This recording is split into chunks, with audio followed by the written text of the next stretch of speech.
अस्सलामुअलैकुम। प्रोग्राम में आपको खुश आमदीद कहते हैं और मैं हूं सना मिर्जा। साबिक वज़ीर ख़जाना इसहाक डार साहब जो कि काफ़ी अरसे से ना सिर्फ मफरूर बल्कि इश्तिहारी करार दिए जा चुके थे, आज बिलाखिर एहतसाब अदालत ने आमदन से ज़ायद असासा जात केस में उनको फैसला सुना दिया और वो फैसला उनके हक़ में यकीनी तौर पर नहीं आया है और ये कहा गया है कि जो उनकी जायदादें हैं वो जब्त भी कर ली जाएंगी या फिर उनको फ़रोख्त कर दिया जाएगा और इसके लिए तमाम तर जो इख्तियार है वो नैब के पास मौजूद है। अब डार साहब के पास अदालत ने अपने फैसले में कहा है कि इस फैसले को चैलेंज करने का इख्तियार तो मौजूद है, लेकिन अब देखना यह होगा कि आया इसहाक डार साहब पहले मफरूर और फिर इश्तिहारी करार देने के बाद फिर इस फैसले के आने के बाद आया उनका सियासी मुस्तकबिल क्या होता है, कैसे वक्त में जबकि खुद उनकी जो जमात है मुस्लिम लीग नून और उसके जो कायद नवाज शरीफ साहब वो अपनी अहलिया की वफात के बावजूद भी ना सिर्फ एहतसाब अदालतों में अपने मुकदमात अपने रेफरेंसेस को फेस कर रहे हैं, क्या ऐसे मौके के ऊपर इसहाक डार साहब भी पाकिस्तान वापस आएंगे या फिर नहीं, ये एक बड़ा चैलेंज हो सकता है इस हुकूमत के लिए, क्योंकि उनके वारंट भी ये कहा जा रहा है कि जारी किए जाएंगे। और इसी किस्म का एक और केस है जिसको बार बार कनेक्ट किया जा रहा है, वो है NRO से मुताल्लिक केस जिसकी सुप्रीम कोर्ट में समाअत हुई है और डिबेट पाकिस्तान में ये चल पड़ी है कि क्या परवेज मुशर्रफ साहब वो भी इश्तिहारी हैं, वो भी मफरूर हैं बहुत से केसेस में, क्या उनको हुकूमत पाकिस्तान वापस ला सकेगी ऐसे मौके पर, जबकि उनको हर तरह की सहूलत सुप्रीम कोर्ट देने के लिए तैयार है, लेकिन उसके बावजूद भी हर मरतबा कोई ना कोई उज़र कोई ना कोई बहाना पेश कर दिया जाता है उनके वकील की तरफ से। क्या मुशर्रफ साहब की भी जमानत इस तरीके से, उनकी जायदाद इस तरीके से जब्त की जा सकती है और क्या उनको वापस लाने के लिए भी कोई ऑप्शन इस्तेमाल किया जा सकता है, हम प्रोग्राम में इस पर भी बात करेंगे। एक और अहम इशू जो कि नंदीपुर रेफरेंस के हवाले से है, बाबर अवान साहब जो कि मौजूदा काबीना में शामिल थे इमरान खान साहब की, उनको न सिर्फ इस्तीफा देना पड़ा उससे बल्कि उनको अपने केसेस में पेश भी होना पड़ा है।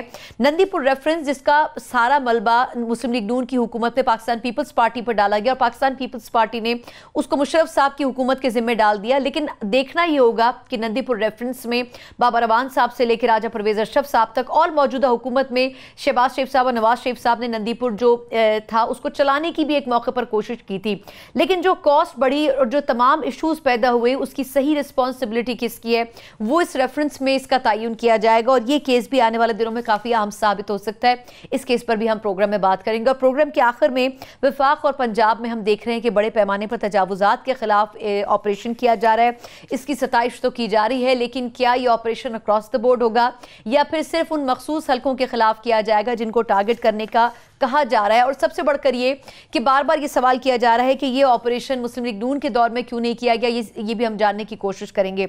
जो मौजूद पैनलिस्ट मेरे साथ मौजूद हैं, तारुफ करवाना मेरे साथ स्टूडियोज में सीनियर माहिर कानून आरिफ चौधरी साहब मौजूद है। आरिफ साहब बहुत शुक्रिया सर वक्त देने के लिए। मेरे साथ मुस्लिम लीग नून के सीनियर रहनुमा बलीगुर रहमान साहब मौजूद हैं, सर आपका भी बहुत शुक्रिया।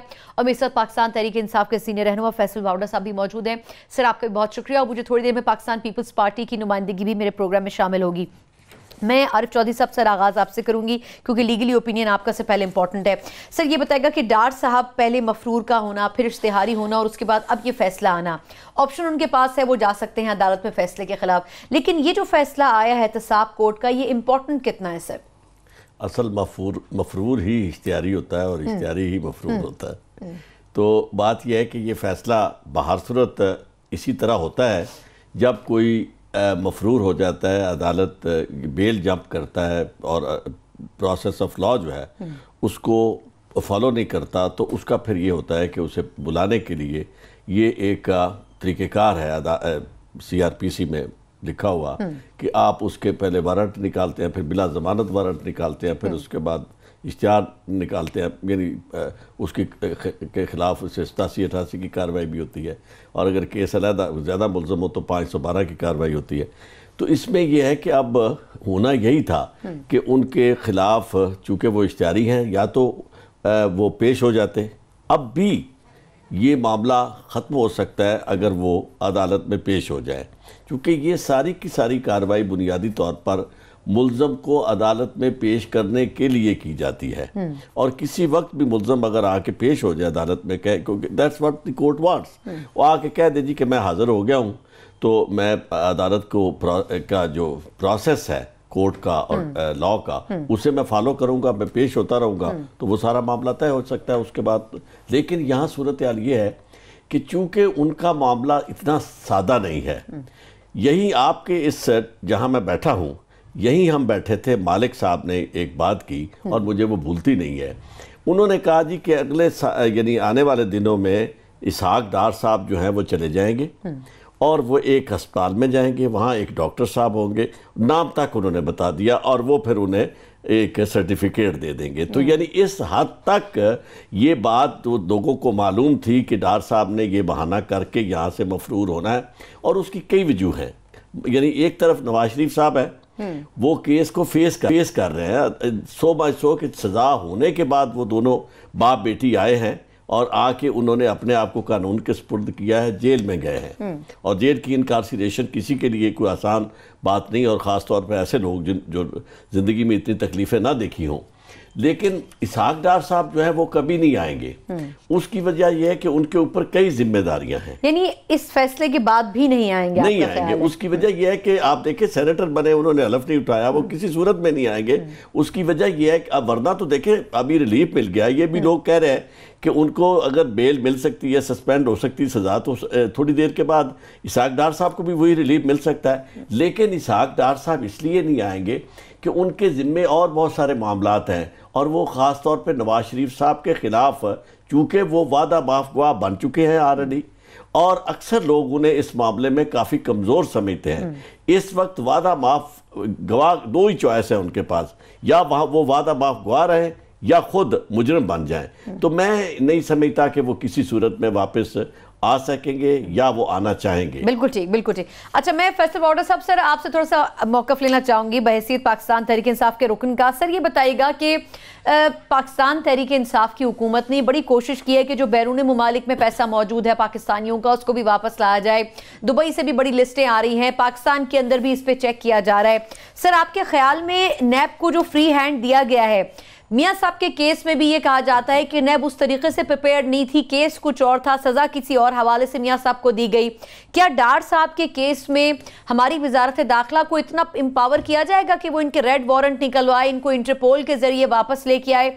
इतनी तैयारी करवाएगी? क्या हुकूमत भी इसमें पार्टिसिपेशन अपनी देगी या नहीं देगी? बहुत शुक्रिया आपका। देखिए जी, 22 साल इमरान खान साहब ने जद्दोजहद की है करप्शन के खिलाफ, और नो टॉलरेंस वाला हमारा एटीट्यूड है इसके ऊपर, ज़ीरो टॉलरेंस से ज़्यादा। अब आप इसके तहत ये सोचें कि देखें जी, जिस आदमी की यहाँ फाइल नहीं होती ना, वो बड़ा खुल के काम करता है। चीफ जस्टिस साहब है, उनका कोई फैक्ट्री बैन बेनोई किसी का कारोबार नहीं चल रहा, इज़ अ क्लीन मैन, वो काम डिलीवर कर रहे हैं। इमरान खान साहब अगेन इंटरेस्ट फ्री आदमी, उनकी अपनी फैक्ट्री है, शुगर मिल नहीं चल रही, वो आप काम कर देंगे। कतई नज़र ये कि हमारे पास सिर्फ हुकूमत है, इक़्तिदार नहीं है। इक़्तिदार आता है सिंपल मेजॉरिटी के साथ, या इक़्तिदार आला आता है 2/3 मेजॉरिटी के साथ। जब आप लेजिस्लेशन चेंज करते हैं, हमारे हाथ पैर बंधे हुए, टूटी फूटी अलायंसेस भी हमारे साथ हैं, लेकिन उसके बावजूद इसी पुलिस के तहत, इन्हीं महकमों के तहत, इमरान खान साहब की क़यादत में आप 300 अरब के तो हम तजावज़ गिरा चुके हैं इलीगल कंस्ट्रक्शन के, और फर्दर हम जा रहे हैं। ये वही इदारे हैं जिन्होंने आज 65 साल में नहीं किया ये काम, ये वही इदारे हैं जिनको NOC दी जाती थी बम टाइप लोगों को। फिर 18वीं तरफ भी आप बात करें तो सोशल मीडिया को गालियाँ देता है, नॉट रियलाइजिंग द फैक्ट कि सेंट्रलाइज होनी चाहिए education, law and order centralise होना चाहिए, एग्रीकल्चर सेंट्रलाइज होना चाहिए, टूरिज्म सेंट्रलाइज होना चाहिए, हेल्थ और एजुकेशन ये सेंट्रलाइज सब्जेक्ट होने चाहिए, स्पेशली थर्ड वर्ल्ड कंट्रीज जैसे पाकिस्तान है। लेकिन आपने सूबों को खुद मुख्तार कर दिया कि आप चोरी डाका जनी सब कुछ आप कर लें। कानून बनाए गए, कानून कहते हैं अंग्रेजी में, you play with the law with in the law, कानून से खेलने के लिए। किराएदार घर के अंदर, माल के मकान 50 साल तक घर के बाहर। को रिफ्रेश करती हूँ सर, पॉइंट ऑफ व्यू आपका ठीक है सर, ठीक है, आप एक जनरलाइज बात कर रहे हैं। मैं वापस स्पेसिफिकली क्वेश्चन करती हूँ कि डार साहब के हवाले से हुकूमत कितनी स्ट्रेंथन है, कितनी कोशिश करेगी कि इंटरनेशनली अप्रोच किया जाए और डार साहब को वतन वापस लेके आया जाए? जिस तरह आरिफ चौधरी साहब कह रहे हैं, पॉसिबल नहीं है कि डार साहब खुद वापस आना चाहें और वॉलंटरली वो सरेंडर करके कहें कि मैं खुद कोर्ट में पेश होता हूँ। तो ऑप्शन क्या होगा अदालत के पास उनको वापस लाने के लिए, और स्पेशली हुकूमत उसके लिए क्या करेगी, ये मैं जानना चाह रही हूँ। देखिए जी, ऑप्शन तो अदालत का बड़ा ज़बरदस्त है। यहाँ तो जो उनकी जब्त करने की जायदाद की है वो तो 30, 40, 50 करोड़ रुपए की है। खरबों रुपए तो उनके दुबई में, उसको सीज करने का हमारे कहने से मौजूद है। कोर्ट ऑर्डर कर दे, हम सीज कर देंगे, वो कल आपको पाकिस्तान में मिलेंगे। So we can do it. और प्लस ये कि हमारी हुकूमत is 100% serious across the board, including PTI के लोगों के जिन्होंने करप्शन की है, इंक्लूडिंग मुशर्रफ। हमारे लिए कानून से बालातर कोई इंसान नहीं है। हम डार साहब से लेकर, मुशर्रफ से लेकर, तहरीक इंसाफ से लेकर, पीपल्स पार्टी से लेकर, हर वो आदमी के लिए इदारे मजबूत करेंगे कि उन पर हाथ डाला जाए। इदारे मजबूत होंगे, जिनको जेल जाना है वो जेल जाएंगे, जिनको बरी होना है वो बरी हो। हम अदालतों का भी एहतराम करते हैं, लेकिन कानून जो है आपका हमारे पास। चलिए ठीक है, अच्छा मुशर्रफ साहब पे मैं पॉइंट आपका बाद में लेती हूँ। वाडा साहब ठीक है सर, पॉइंट आ गया सर, मैं वापस आपकी तरफ आती हूँ। बल्कि साहब सर एक तो ये कि अगर मैं इनफॉर्मली भी जानना चाहूँ कि आखिर डार साहब की जो बीमारी का उज़र जो उन्होंने रखा है सर, ये भी एक बात है कि टेलीविज़न के ऊपर हम देखते रहे हैं कि उनके विजुअल्स आए, वो चल फिर रहे हैं, वॉक कर रहे हैं, जब नवाज शरीफ साहब लंदन गए उनसे मिल रहे हैं। आखिर रुकावट क्या है सर जिसकी वजह से आपको लगता है कि वो पाकिस्तान वापस नहीं आना चाहते? बिस्मिल्लाहिर्रहमानिर्रहीम, शुक्रिया आपने मौका दिया अपने प्रोग्राम में बात रखने का। पहली बात तो ये है कि जिस तरह आरिफ चौधरी साहब बता रहे थे कि ये अभी कोई करप्शन साबित नहीं, इल्ज़ाम और उसके रियलिटी में बड़ा फ़र्क होता है। और करप्शन के ऊपर या जिस तरह चीज़ें की गई, जिस तरह नवाज शरीफ साहब को जब निकाला गया तो पीटीआई का यही रेटोरिक था, वो जी करप्शन पे निकाल दिया कि जो कि एक सरासर झूठ था, गलत बयानी थी, इमोरल था कि कोई करप्शन नहीं थी कि जी बस अकामा में ये तनख्वाह ले सकते थे, ली नहीं, डिक्लेयर होनी चाहिए थी, निकाल दिया। आज अगर बाकी बातें तो गुजारिश ये है कि आपको जैसे आरिफ चौधरी साहब बता रहे थे कि ये एक्चुअल फैसले तो नहीं है। इमरान खान साहब के ऊपर जब बुलाया गया पीटीवी केस पे, बाकी जगहों पे, जहाँ तक मुझे याद पड़ता है कोई 3 साल के करीब वो पेश नहीं हुए, वो इश्तिहारी करार पाए। यहाँ पे साथ बैठे थे अदालत के बनीगाला में, यहाँ से उठ के वो नथिया गली चले जाते थे और हेलीकॉप्टर केस में बाकी जगहों पे। और देखें look who is talking, PTI के लोग जो बात कर रहे हैं कि जी करप्शन के खिलाफ हमारा स्टैंड है। ट्रैक रिकॉर्ड तो ये है इनका कि जो ये कहते हैं वो करते नहीं है। ट्रैक रिकॉर्ड इनका ये है कि करप्शन तो इन्होंने खत्म नहीं की, करप्शन के इदारे खत्म किए हैं। ट्रैक रिकॉर्ड तो इनका ये है कि ये कहते थे हम 8 अरब में मेट्रो बनाएंगे, 60 अरब में नहीं बना सके। ट्रैक रिकॉर्ड तो इनका ये है कि ये कहते थे कि हम पेट्रोल आधा कर देंगे। Same finance minister who is now at helm of affairs ना, बिल्कुल ठीक, उन्होंने 5 साल, उन्होंने 100 दिन कहे, चले 100 दिन देख लेते हैं, लेकिन मेरा बिल्कुल देखें 100 दिन देखें, पूरा साल देखें, बिल्कुल ठीक है, उस पर डिबेट हो सकती है। मेरा क्वेश्चन से डार साहब के हवाले से था कि आपको लगता है आखिर वजह क्या है कि डार साहब वतन वापस नहीं आना चाहते? मेरा क्वेश्चन ये था। देखिए ये मुझे नहीं पता कि डार साहब की एक्चुअल हेल्थ की क्या, क्योंकि मैं मेरी उनसे मुलाकात नहीं हुई है, उसके बाद ये बात नहीं हुई, लेकिन जो भी मामला चल रहे हैं ही इज़ द बेस्ट जज। उन्होंने अपनी जो भी एक्सक्यूज़ भेजे और यानी वो उनकी ज़ाती वजूहात हैं, उनकी ज़ाती वजूहात हैं। मियाँ मोहम्मद नवाज शरीफ ने अपनी बहादुर बेटी के साथ खुद आकर जो है वो उन्होंने कभी नहीं गए, वो उन्होंने अदालती रास्ते, चाहे जितने भी लोगों को उसके खदशात थे, लोगों को पता था, जिस आचार्य साहब कह रहे हैं कि पहले से पता था, लेकिन वो कभी भी nothing has deterred him from appearing before the courts, और वो बार बार पेश होते रहे, बार बार अपने किया। यही तो सर एक एग्जांपल थी ना जो मियां साहब ने सेट की, तो यही मैंने क्वेश्चन उठाया कि आखिर जब मियां साहब ऐसा कर सकते हैं तो डार मियां साहब ने किया, लेकिन मुशर्रफ ने नहीं किया। लेकिन और डार साहब जो ही इज द बेस्ट जज, वो बता सकते हैं कि उनकी तबीयत वो बेहतर जानते हैं, उनके मेडिकल रिकॉर्ड बेहतर जानता है, वो पेश किया गया और अदालतों ने फैसले किए। बिल्कुल ठीक, इस पे थोड़ी सी बात करेंगे कि मुशर्रफ साहब के लिए तो इतनी सहूलियात दी जा रही है, उसके बावजूद भी वो खैर उनको खातिर में नहीं ला रहे हैं। शैला रजा साहबा भी ज्वाइन कर चुकी है, पाकिस्तान पीपल्स पार्टी की सीनियर रहनुमा भी है। शैला साहबा, मुझे सेगमेंट पे ब्रेक लेने से पहले आपका कमेंट चाहिए कि ये जो डार साहब की वतन वापस ना आने की बात है, इस पे क्या आपको लगता है कि पीटीआई ने पिछले 5 साल जो बार बार कहा कि करप्शन बाहर, जो लूटा हुआ पैसा पाकिस्तान से बाहर ले जाया गया, क्या आपको लगता है कि इंटरपोल और इस किस्म के इदारों से मदद लेकर नैब या हुकूमत पाकिस्तान डार साहब या मुशर्रफ साहब जैसी शख्सियात को वापस ला सकती है? देखिए, एक तो आपकी आवाज़ दरमियान से गायब हो गई थी, लेकिन मैं ये समझती हूँ कि अब अदालतें आज़ाद हैं और पीटीआई का नारा है कि वो, बल्कि यहाँ तक नारा था कि मुराद सईद जो हैं वो ये कहा करते थे कि हमारे पास सबके अकाउंट्स मौजूद हैं और 200 अरब रुपए की मनी लॉन्ड्रिंग हुई है और हम 15 दिन के अंदर हम ये कर लेंगे। तो अदालतें भी मौजूद हैं, इनके पास सब कुछ मौजूद है और वो 200 अकाउंट्स वगैरह के नंबर भी मौजूद हैं, वो सारे अकाउंट्स के नंबर भी मौजूद हैं। वो जो 200 अरब रुपए आने थे तो वो लेकर आ जाए, रोका किसने?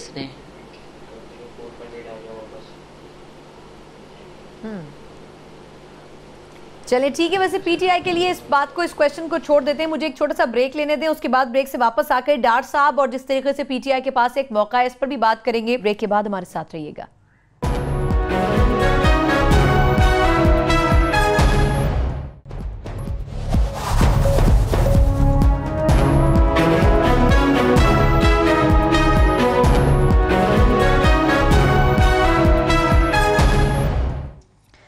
ब्रेक के बाद एक बार फिर आपको न्यूज रूम में खुशामदीद कहते हैं, जहां हम बात कर रहे थे कि इसहाक डार साहब की वतन वापसी। वहीं पर यह भी एक इंपॉर्टेंट चीज है कि मुशर्रफ साहब के लिए पिछले कई रोज से हम देख रहे हैं कि चीफ जस्टिस ऑफ पाकिस्तान मुख्तलिफ प्लेटफॉर्म्स पर स्पेशली NRO केस में ये कह चुके हैं कि मुशर्रफ साहब को हर तरह की सहूलत दी जाएगी, लेकिन उसके बावजूद भी शायद मुशर्रफ साहब के जो वकील हैं वो सेटिस्फाई नहीं कर सके हैं।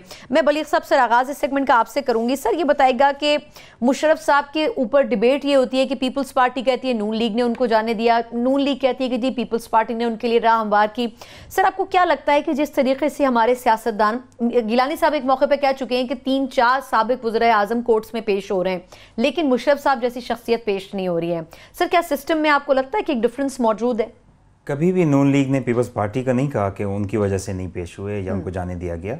ये तो बड़ा वाज़ेह है कि अदालत के हुक्म से ECL से नाम निकाला गया था और अदालत ने कहा था कि उन्होंने दरख्वास्त की थी अदालत से कि मैंने अपनी तबीयत की नासाजी की वजह से चेकअप के लिए जाना है, और उसके बाद ही वो बाहर गए थे।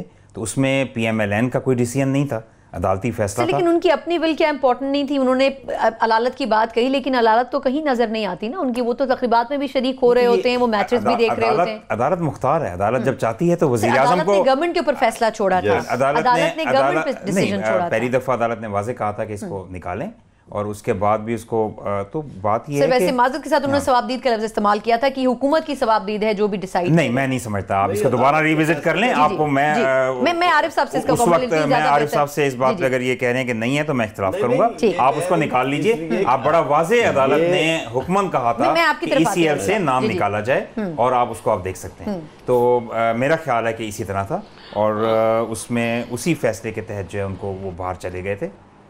अच्छा, अभी तक इस मामले में सिवाय बलीग साहब के जो आज फरमा रहे हैं कि जी हुकूमत का नहीं, इसमें मामला सिर्फ अदालत का है, जो फैसला है उसमें हुकूमत की सवाबदीद पे कि ये उनका काम है कि वो फैसला करें, यानी अब कि उन्हें क्या उनका नाम ECL में रखना या नहीं रखना, यानी मतलब है इन फैक्ट अदालत ने अपने कंधों पे रखने की बजाय ये अदालत जिनका काम था उन्हें कहा कि भाई आप फैसला करें।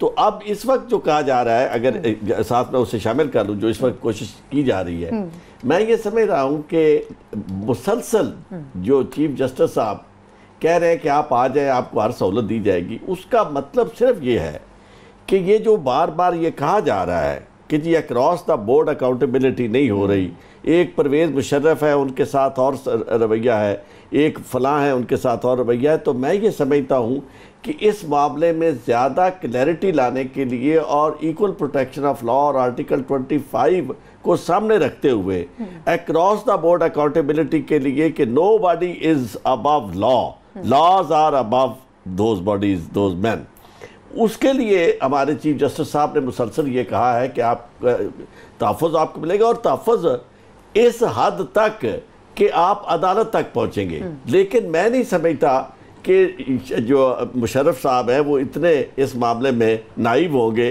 कि भाई वो इस बात को समझ ना सके, यानी वो समझते हैं कि ये सारे का आएंगे तो उसके उनके खिलाफ एक नहीं मुतअद्दिद केस है और उन केसेस में तो कोई उन्हें प्रोटेक्शन नहीं दे सकता। ट्रायल जो है वो उसके लिए भी टीम तैयार बैठी है, संगीन गद्दारी का केस है, संगीन गद्दारी के केस के लिए चीफ जस्टिस बैठा है, उसके साथ टीम तैयार है, प्रोसिक्यूशन की टीम है, इसी तरह बाकी सारे मामलात, यानी एक नहीं मुतअद्दिद केसेस हैं। तो मैं ये समझता हूँ कि वो उनका भी वही रास्ता है जो उसमें विल होगी गवर्नमेंट की। और एक बात मैं आपके प्रोग्राम की वसातत से सब दोस्तों के साथ शेयर करूँ कि अब वो दौर आ गया है कि फाइनेंशियल क्राइम्स की हद तक लाने में आपको बहुत आसानी हो सकती है, जिस जिसके खिलाफ भी फाइनेंशियल क्राइम्स के केसेस हैं। चूँकि इस वक्त पूरी दुनिया जब से ये टेरर फाइनेंसिंग के ऊपर लॉज बनने शुरू हुए हैं, इंटरनेशनल कॉवेनेंट्स बने हैं, उसके बाद बरतानिया ने भी लॉज बनाए हैं, इवन हिडन प्रॉपर्टीज के बारे में भी उन्होंने बनाया। पाकिस्तान और बरतानिया की म्यूचुअल कवानीन मौजूद है। तो इस मामले में एक और तरीकेकार जो है उसमें यह है कि इंटरपोल शायद वो रोल प्ले ना कर सके, आपको जाके वहाँ की अदालत को कन्विंस करना होगा कि ये इनके खिलाफ केस है और इस मामले में हमें इन्हें दरकार है कि ये प्रोसेस ऑफ लॉ जो है उसे निभाने के लिए, पूरा करने के लिए उन्हें बुलाया जाए। अच्छा, इसमें एक छोटी सी सूरत है सर कि अगर उनके भी पासपोर्ट वगैरह कैंसिल कर दिए जाते हैं तो फिर क्या ऑप्शन होगा? रेड वारंट इशू करने की बात आती है, या क्या जायदाद जब्तगी, ये ऑप्शन भी है मुशर्रफ साहब के हवाले से? जायदाद जब्तगी वाली तो बात आपने बड़ी ठीक कही है, क्योंकि ये ऑप्शन भी होनी चाहिए और शायद इससे पहले इस पे काम भी हुआ है। जायदाद जब्तगी वाला मामला मेरे ख्याल में ऑलरेडी शायद हो चुका है, उनके मामले में भी ऑर्डर पास हो चुके हैं। नीलामी वाली बात आगे शायद नहीं हुई, लेकिन जायदादें उनकी जो है वो गालिबन, मैं इस मामले में इतना श्योर नहीं की जा सकी है। उसकी वजह यह है कि क्योंकि प्रोसेस सबके लिए एक ही है। जब इश्तिहारी उन्हें भी डिक्लेयर किया गया तो उनकी प्रॉपर्टीज जो है वो भी उसी तरह ही कन्फिस्केट हुई है जिस तरह इनकी डार साहब की है। मैं एक चीज़ ऐड कर दूं कि आपने जो पहले बात की जा रही थी, मुशर्रफ का वीडियो बयान मौजूद है जिसमें उसने कहा था, राहिल शरीफ का शुक्रिया अदा किया था और कहा था कि जनरल राहिल शरीफ की इन्वॉल्वमेंट से अदालत ने मुझे बाहर भेजा। इसमें गवर्नमेंट का लेकिन ये रिकॉर्ड पे है, पता नहीं राहिल शरीफ जो है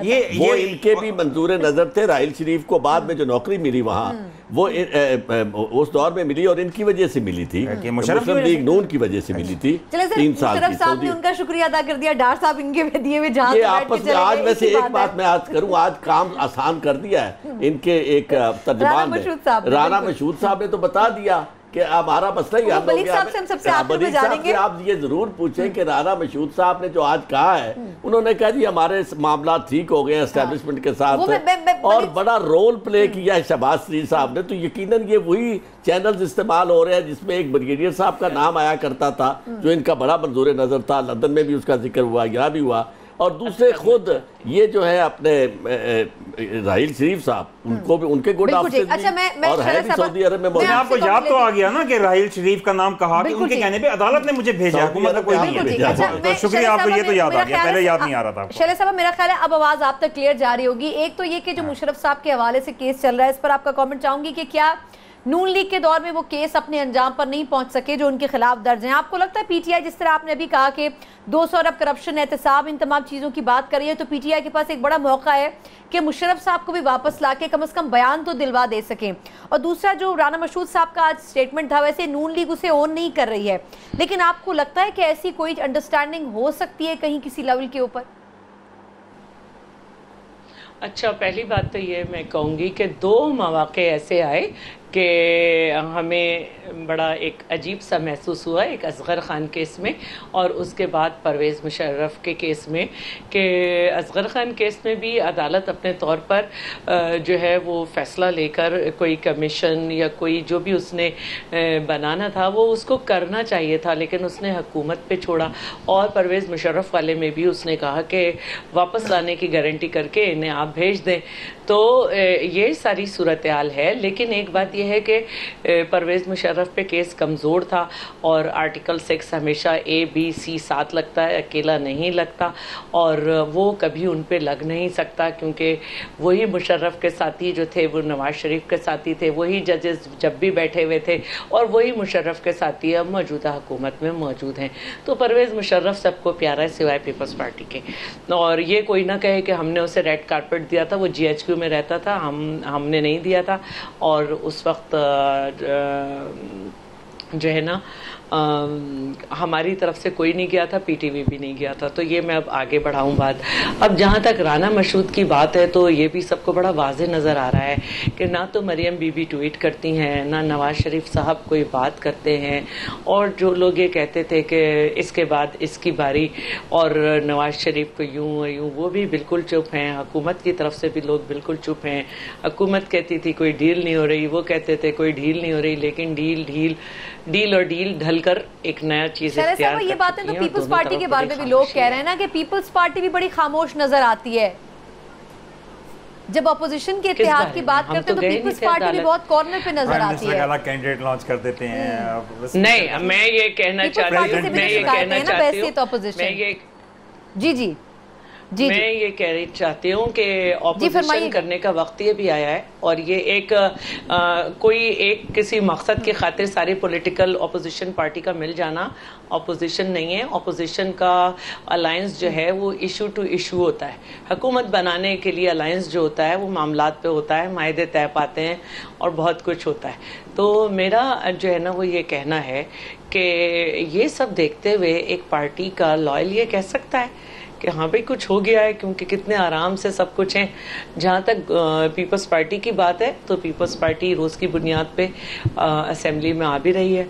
जहाँ तक बात होगी, चाहे अगर कालाबाग डैम की बात हुई उस पर भी हम बोलेंगे, और हम तो अब हुकूमत का साथ देना चाहते हैं कि हुकूमत ने कहा था कि 100 दिन के अंदर वो जनूबी पंजाब सूबा बनाएगी, तो हम साथ खड़े हैं, बनाइए जी जिस चीज़ की ज़रूरत हो।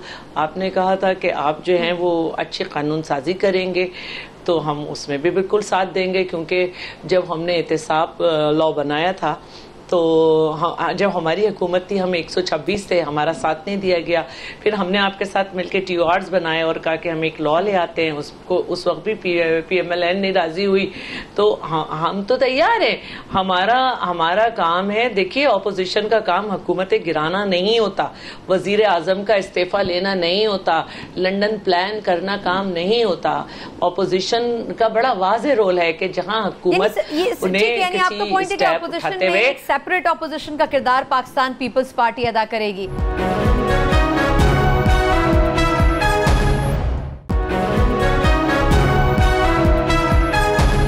क्या मुशर्रफ साहब को वापस लाने के लिए उनके रेड वारंट निकालना या इस किस्म का कोई इक़दाम वज़ारत दाखिला की तरफ से किया जाएगा? मुशर्रफ साहब को आसमान से उतरी मखलूक तो है नहीं, कानून से बालातर ना आप है, ना मैं हूँ, ना मुशर्रफ साहब है, ना नवाज शरीफ है, ना इमरान खान है, ना जरदारी साहब है।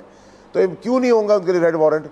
क्यों नहीं लाए जाएंगे? वो अगर कोर्ट की इस्तिदा के ऊपर नहीं, ऑर्डर के ऊपर नहीं होगा तो फिर हमारे पास ऑप्शन रेड वारंट का रेड वारंट होगा। और शैला रज़ा साहिबा को याद दिलाऊं कि आपके जरदारी साहब उनका सिगार और कॉफ़ी पीते थे, और नवाज शरीफ के रिप्रेजेंटेटिव साहब को याद दिलाऊं कि उन्होंने उनको सेफ पैसेज दिया था। चौधरी निसार जब 1.5 घंटे की प्रेस कॉन्फ्रेंस करते थे और कोर्ट ने कहा था आपकी प्रोगेटिव है गवर्नमेंट की कि वो जो भी करना चाहे। तो सर वो तो भी वलीद साहब थोड़ा सा क्लेरिफाई कर चुके हैं कि क्या नून लीग का मौक़िफ़ क्या है, उन्होंने भी क्लेरिफाई किया उस हवाले से। वो कह रहे हैं कि राहिल शरीफ साहब का शुक्रिया अदा किया था। वैसे नून लीग का मौक़िफ़ मैं क्यों देखिए ना, मैं क्यों नून लीग का मौक़िफ़ मान लूँ जो गलत ट्विस्ट और झूठ बोल रहे हैं? तो मैं क्यों मान लूँ? जो एक्चुअल फैक्ट है, कोर्ट ने आपके सामने ऑर्डर दिया, रिकॉर्ड का हिस्सा है कि ये प्रोगेटिव फेडरल गवर्नमेंट का है। फेडरल गवर्नमेंट चौधरी निसार साहब थे, नवाज शरीफ साहब थे, उन्होंने को जाने दिया। तो ये मैं जो सच है वो सच बोलूंगा, और झूठ अगर कोई बोल रहा होगा तो मैं ट्विस्टिंग बात नहीं मानूंगा। So I disagree to what he is saying. अच्छा ये बात भी अच्छा सर, फिर मुशर्रफ साहब को लाने के लिए क्या किया जाएगा? चलें ठीक है, अगर हम नून लीग का मौक़िफ़ गलत मान लें, बिल्कुल रेड वारंट्स इशू किए जाएंगे, रेड वारंट्स इशू किए जाएंगे। अगर कोई आपके पास रिसर्च नहीं कर सकेगा उसका रेड वारंट के हमारे ऑप्शन हम करेंगे। ठीक, शैला साहब आप इशू करेंगे रेड वारंट। अगर कोर्ट की बात भी नहीं हुआ तो हम करेंगे। असल में देखिए हम ये चाह रहे हैं कि ऐसा कोई भी काम ये करेंगे तो हम इनके साथ खड़े वारंट इशू करें। लेकिन पहले एक और बात जो आपने कही थी कि जहांगीर तरीन अगर गिल्टी साबित हो गए तो हम उन्हें निकाल देंगे, वो भी तो करें ना। और दूसरी बात जो है मैं ये कहना चाहती हूँ कि एक NRO और जिसके आप जिक्र कर रहे हैं उसकी वजह से हमारी पॉलिटिकल पार्टीज़ को जो है वो एक्सेस मिला, और आपको तो उसका होने के बाद भी इतने यकीनी थे कि बीबी साहिबा की शहादत के बाद भी आपने इलेक्शन में हिस्सा नहीं लिया। तो ये पॉलिटिकल पार्टीज़ के लिए रास्ता था, कोई इसके अलावा रास्ता नहीं था कि किया जा सके। लेकिन NRO से जिन 8,000 लोगों को फ़ायदा पहुंचा था उन पे कभी केसेस नहीं खुले। आजकल आपके साथ 2 मिनिस्ट्रियाँ ले चुके हैं, तीसरी लेंगे। और जो इससे पहले आप ये बात कर रहे थे कि 18वीं तरमीम को ये फ़ायदा हुआ, सूबे को ये हो गई। भाई सूबे में भी आवाम से इलेक्टेड लोग आते हैं, उनको कोई इस तरह के लोग नहीं आते कि आपने कहा वो खुली अपनी ये करते रहें। ऐसा नहीं है। और ये जो 18वीं तरमीम है ये उन तमाम पार्टीज़ के साथ हुई थी जिनका एक भी नुमाइंदा मौजूद था, और इसके अलावा जो लोग असेंबली में मौजूद नहीं थे उनको भी ऑन बोर्ड लिया गया था, और उसके बाद ये मिलके हुआ था। तो मैं नहीं समझती कि उस पर आप इस तरह कर सकते हैं और ये बात कर सकते हैं, बल्कि आप लोगों को ये चाहिए ये चाहिए इस पे कि जो आप लोग एजुकेशन के और हेल्थ के मिनिस्ट्रियां बना रहे हैं ये आपको नहीं बनानी चाहिए। ये आगे चल के इस तरह की वायलेशन और ये एक उड़ता हुआ बयान दे देना कि जी लोकल सिस्टम ऐसा होना चाहिए, हर सूबे का अपना एक तरीका है, और 18वीं तरमीम हो गई, उसको अब कोई इस तरह नहीं ख़त्म कर सकता, ना उसकी वायलेशन बर्दाश्त की जाएगी। बिल्कुल ठीक। अच्छा वलीद साहब से मुख्तसर रखिएगा, मैंने एक और पॉइंट पे भी जी मुख्तसर रखूँगा, लेकिन ये बड़ी बात काबिल मज़म्मत है कि जहाँ पे एक वतीरा बन चुका है कि दूसरे को चोर कहना, झूठा कहना, डाकू कहना, यानी कि आपका एक रोल है, आप यहाँ पे एंकर हैं, आपके टीवी का एक रोल है, आप उसमें आप बताइए आवाम को, आप बताइए कि कौन क्या बात कर रहा है। सर असल में हमारे असल में कुछ नहीं होता, कुछ और नहीं कुछ कह रहे होते हैं। हम जो कह रहे होते हैं एक साफ बात की कि ये प्रेसिडेंट मुशर्रफ जो है उसने खुद ये बात वीडियो पैगाम में एक डिक्लेयर की कि मैं शुक्रिया अदा करता हूँ राहिल शरीफ का जिन्होंने अदालत को कहकर मुझे बाहर भिजवाया। उसे कह रहे हैं झूठ बोल रहे हैं, भाई आप होंगे झूठे। गुजारिश ये है कि आपने दूसरों को डाकू डाकू डाकू डाकू कह के आप साबित तो आपसे एक नहीं होता। आपके पास एक ऐसी वॉशिंग मशीन है जो आपके पास आ जाए वो दूध का दूल्हा, बाकी सब डाकू, बाकी सब चोर। एहतसाब का आप क्या हाल करते रहें? तो आप काम कीजिए, करके दिखाइए, करप्शन पकड़िए, हम सबसे ज्यादा आपके साथ होंगे। लेकिन ये नहीं है कि सिर्फ नेम आप ब्लेम गेम में आपकी जरूरत हमें आपकी जरूरत नहीं है। नंबर 1 नंबर 2 ये कि वो वीडियो जरा दिखा दीजिएगा जब मुशर्रफ साहब ने कहा है वो वीडियो आपके घर में तो नहीं बनी गई। फैसल साहब मैं आपकी तरफ आती हूँ। मलिक साहब के साथ जब निसार साहब वाला इशू भी हुआ था तभी निसार साहब ने कहा था कि ठीक है हम ये कर देते हैं, सुप्रीम कोर्ट के कहने पर सुप्रीम कोर्ट ने हाथ खींच लिया था कि नहीं आपकी सवाबदीद है, ये भी मीडिया ने चलाया था। और दूसरा जिस इशू की आप बात करें, मुशर्रफ साहब ने वेरी नेक्स्ट डे कहा था कि नहीं मेरे बयान का ये मतलब नहीं था। तो वो एक इबाम खुद शख्सियत की तरफ से भी पैदा किया जाता है। सॉरी मैं कर रहा हूँ, उसमें कहीं भी ये नहीं था उनका शुक्रिया राहिल शरीफ का कि उन्होंने अदालत से कहा कि मुझे बाहर निकलवा दिया।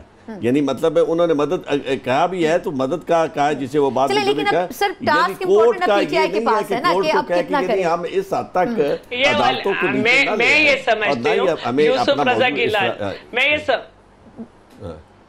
मैं ये समझती हूँ कि यूसुफ रजा गिलानी की बात को दोबारा से दोहरा के हमें आगे बढ़ जाना चाहिए। यूसुफ रजा गिलानी की दोबारा से वो बात दोहरा के हमें आगे बढ़ जाना चाहिए। बिल्कुल ठीक, इसमें हम सब बिल्कुल ठीक। शैलेश साहब मैं वापस आपकी तरफ आती हूँ। सर नंदीपुर का आपको क्या मुस्तकबिल नजर आता है? वैसे उस वक्त जब बाबर अवान साहब मिनिस्टर रहे थे पीपल्स पार्टी के दौर में, उस वक्त से लेके बाद तक यही कंफ्यूजन रहा कि आखिर गलती और डिले किसकी तरफ से आया? नहीं, बात यह है कि ये जो अब एक नई बात हमने सुनी है कि ओपिनियन की बुनियाद पर मिनिस्ट्री का कोई ऐसा रोल नहीं होता, यानी कि ओपिनियन की बुनियाद पर आप रेफरेंस फाइल कर दें या उसे क्रिमिनल बना दें।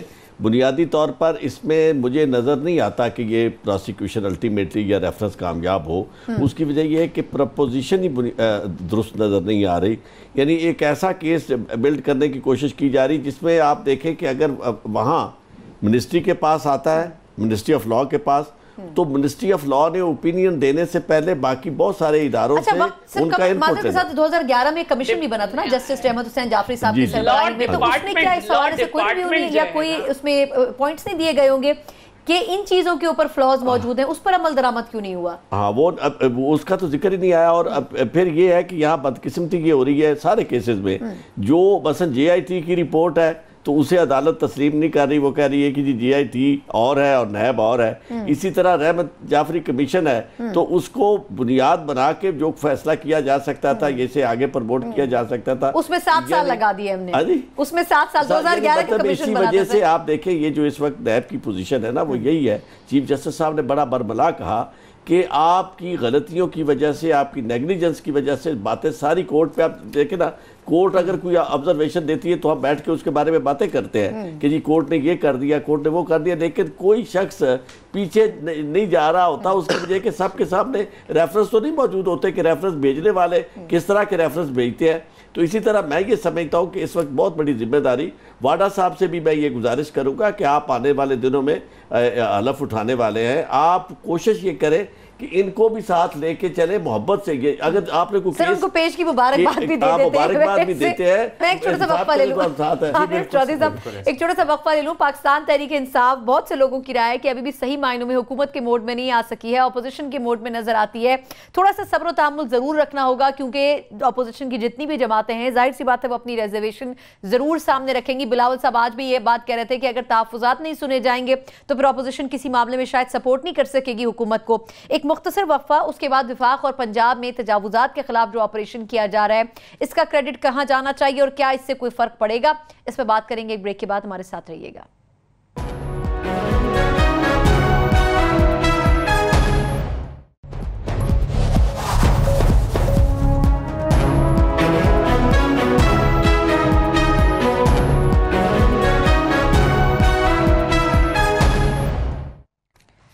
ब्रेक के बाद एक बार फिर आपको खुशामदीद कहते हैं। प्रोग्राम के आखिरी हिस्से में विफाक और पंजाब में हम देख रहे हैं कि तजावुजात के खिलाफ ऑपरेशन हो रहा है। ये भी जरूर इंपॉर्टेंट है इसमें कि सुप्रीम कोर्ट ने जब चंद केसेस में जो कि तजावुजात के खिलाफ था उसमें एक्शन लिए, रिमार्क्स आए, उसके बाद हमने देखा कि पंजाब हुकूमत भी हमें एक्टिव नजर आती है और इस्लामाबाद के अंदर भी हम देख रहे हैं कि ये ऑपरेशन हो रहे हैं। मैं बल्कि साहब सर आपसे आगाज करूंगी।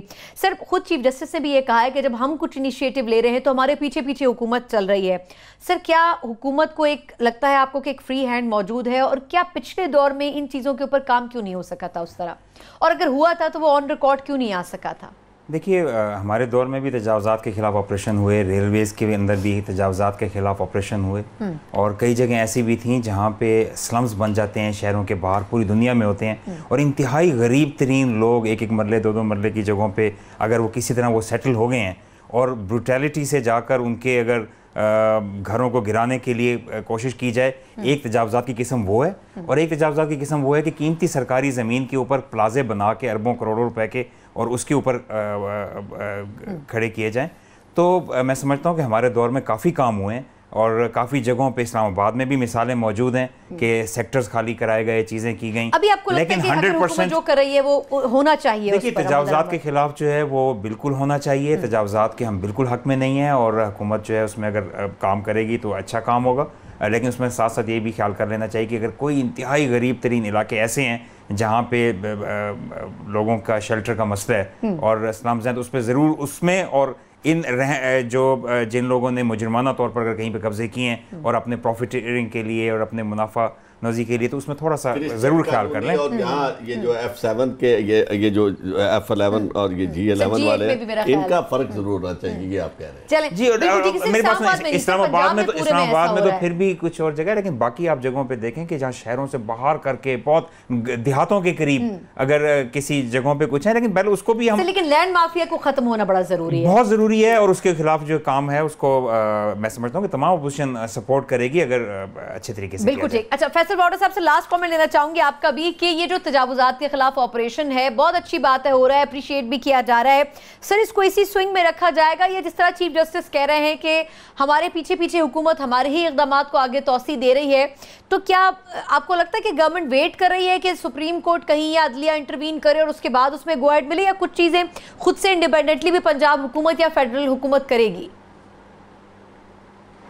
देखिए खुद भी फेडरल गवर्नमेंट कर रही है और सुप्रीम कोर्ट के अच्छे इनिशिएटिव को भी बैक कर रही है, क्योंकि हमारे वहाँ कानून, मैंने जैसे कहा कि you play with the law के लिए, और जो शैला साहिबा ने कहा और जो आपके मौजूद गेस्ट ने कहा, बिल्कुल हम एहतराम करते हैं उनकी सजेशन का भी, और बिलावल साहब ने जो कहा है और नून लीग ने कहा, जिसका जो मैंडेट है सारे अपोजिशन को लेके हम साथ चलेंगे। हम अकले कुल नहीं, ना हम मैनेजिंग डायरेक्टर बन के कंपनी की तरह पाकिस्तान को चलाएंगे। We respect them, will take them on board, हम इनको साथ लेके चलेंगे अपने। बिल्कुल ठीक। शैला साहब लास्ट कमेंट आपका कि किस हद तक आपको लगता है कि ये वफाक और पंजाब में तो हो रहा है, सिंध में भी बड़ा रोल रहा है लैंड माफिया का, क्या नहीं लगता आपको कि सिंध में भी ऐसा ऑपरेशन होना चाहिए?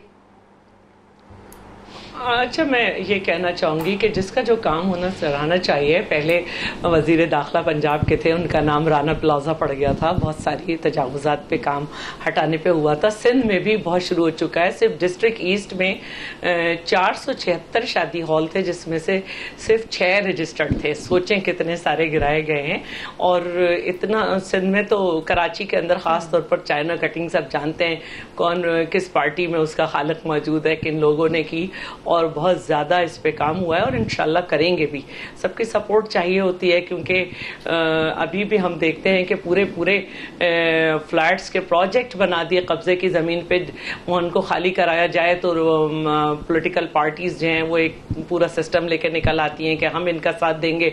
अभी गवर्नमेंट के जो क्वार्टर्स हैं उनको खाली कराने के लिए जब कोर्ट के ऑर्डर आए हैं कि वो लोग जो कि रिटायर हो चुके हैं, उन्होंने पगड़ी पे एक से दूसरे को तीसरा, पता नहीं कौन कौन बैठा है उस पर भी सियासत हो रही है और हमारे यहाँ वो लोग निकल आए हैं जिनका काम ही कब्जा माफिया था। तो ये एक मुश्किल फैसले होते हैं लेकिन करने तो हैं। बिल्कुल ठीक, बिल्कुल ठीक, लेकिन करने जरूर है। सर लास्ट कमेंट आपका आरिफ चौधरी साहब के, क्या आपको लगता है कि इन फैसलों से बहुत फर्क पड़ेगा? मैं समझता हूँ कि जो शख्स सरकार की जमीन पर कदम रखता है बगैर इजाजत के, वो चैलेंज करता है हुकूमत की और स्टेट की रेट को, वो he or she should not be tolerated और पीटीआई को इस काम में बहुत आगे बढ़ना चाहिए। बिल्कुल ठीक। चारों मेहमानों का बहुत शुक्रिया। प्रोग्राम से मुझे इजाजत दीजिए। अल्लाह हाफिज।